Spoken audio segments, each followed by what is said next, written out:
back. Coalition politics is already casting a shadow on the budget. The UPA's key ally, the Trinamool Congress, has sought the removal of its own railway minister for hiking passenger fares. That's the real story, not what they are telling you.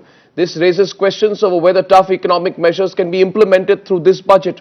But there could be room to maneuver for Manmohan Singh's government, as the resurgent Samajwadi Party has indicated it will continue supporting the Congress.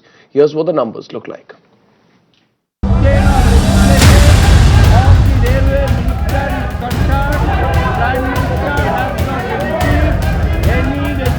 Fiery scenes in the Lok Sabha on the eve of Budget 2012.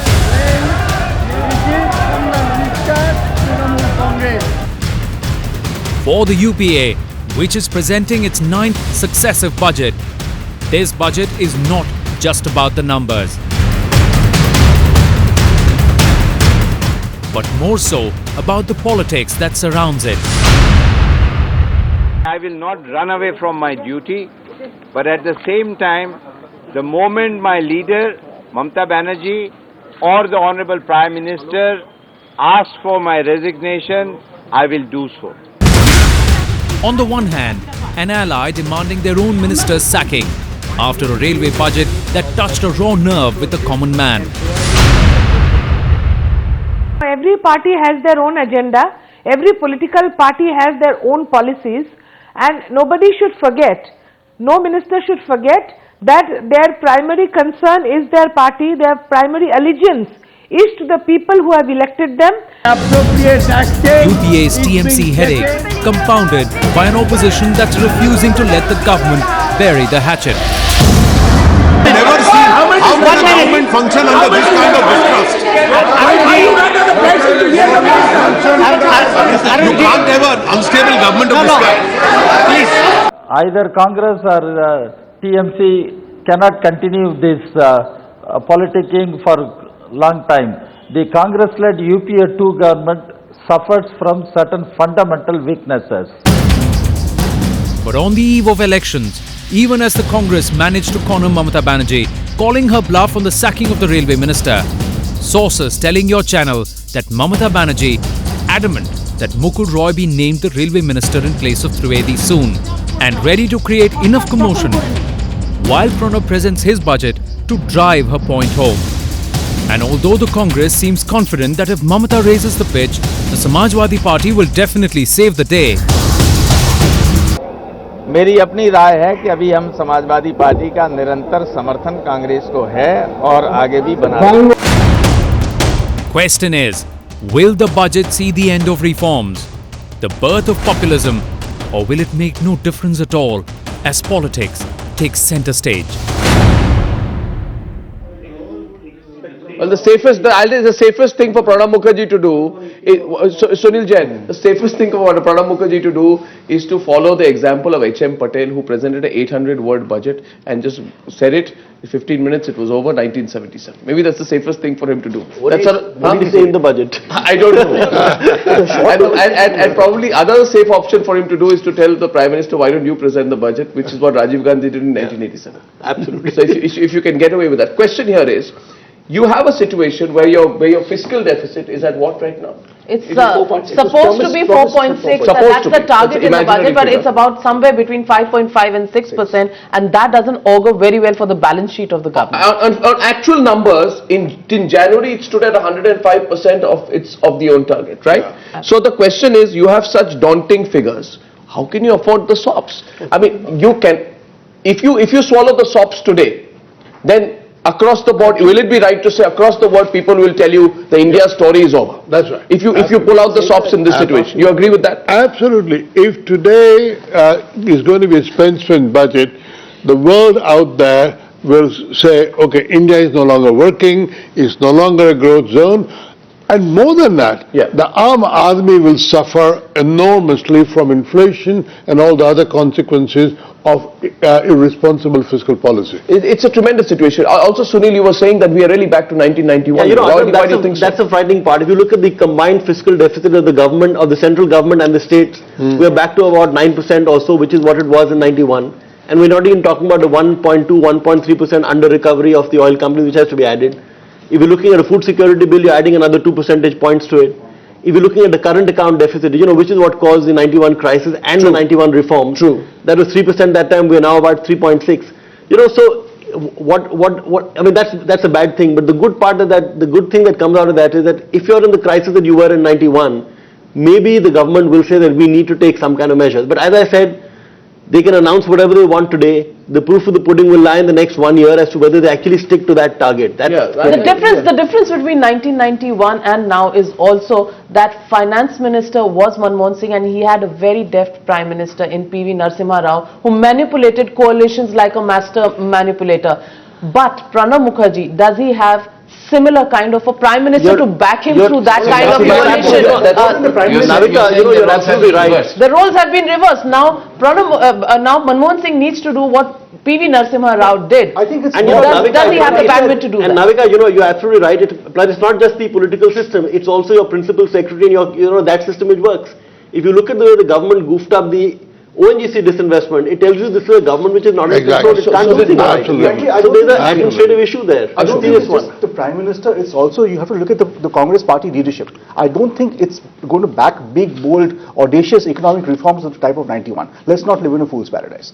All the debate here is about hoping that the government doesn't add to its spending. Exactly. We're not even talking about the government cutting spending.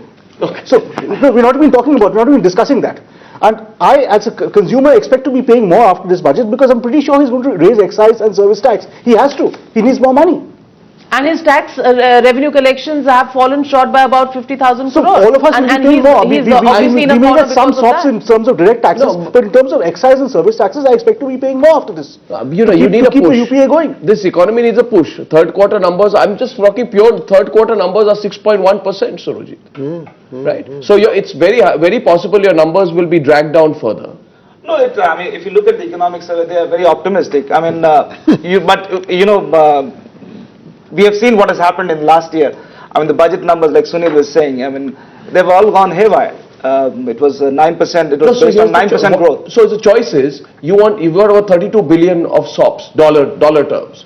You take it to 50 billion, and you're going to have a 5.5, 5.6, 5.7% deficit.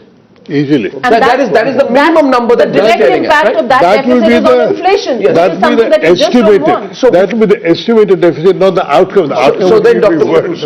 Subhashish, the thing is that why do we have this problem today with the spend? One is of course spending, right? The other is because we have slowed down in the growth process. Yeah.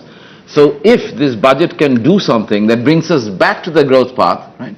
And if the finance minister can say that I'm going to get you back onto the growth path, no more extra spending, we will reorganize the current spending, we don't have to cut it, but we have to get the growth process on. Then a lot of these problems will be addressed. I think let's go to Hong Kong. We have Andrew Ferris there, just coming back. He's Chief Investment Advisor at BNP Paribas. Andrew, good morning. Thanks for joining us from our studios in Hong Kong. What are your expectations of this budget, and what do you think the Finance Minister of India should be doing to make sure that the Indian economy is stable, that the growth story stays, and we're also able to withstand the overall global recessionary trends?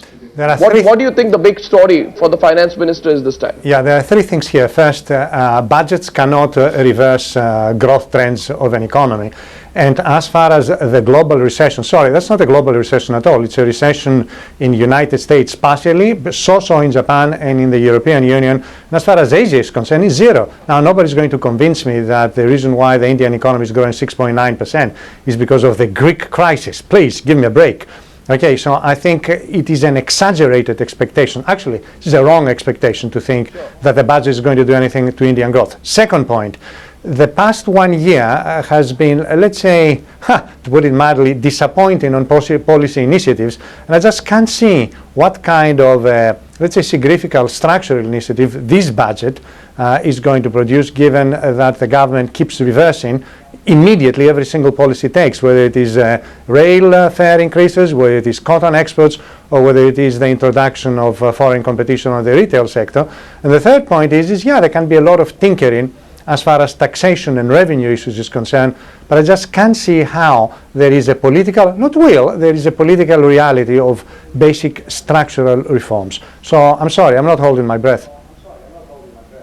Yeah. Mr. Ferris, do you think the world is going to be looking at this budget at, how India fares as an investment destination now in the beginning of this decade? Frankly, what the world does and what the Indian democracy does is a completely two different things. It's none of my business as an outsider to tell a vivid, live democracy how to run their things, of course. So the world will simply say, is this something that is going to foster Indian growth or not? And if it isn't, that's the problem of India. It's not, effectively, it's not our problem. I'm not being flippant, but I find it a little bit disingenuous for outsiders telling the finance minister what to do. We know what promotes growth, and we know also what are the political realities in India. Full stop. Yeah, but you've said it fairly clearly here that if the government goes around changing every decision after announcing it, see, that's the way they're looking at it, Mr. Dasgupta. That's the story. I think also we have to recognize that investors don't invest in a country.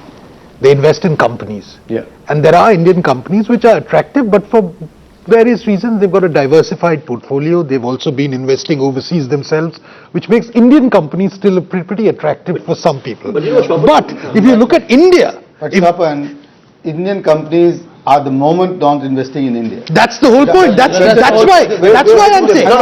And in fact, that's why I'm saying. Therefore, the question is that there is something called a country risk. Yes, which is why I'm saying that some Indian companies are attractive precisely because they're no longer investing in India. When you let the investment conditions deteriorate to the extent that you've done, then both foreigners and the domestic people try and reduce your weight in your portfolio. This is what has happened.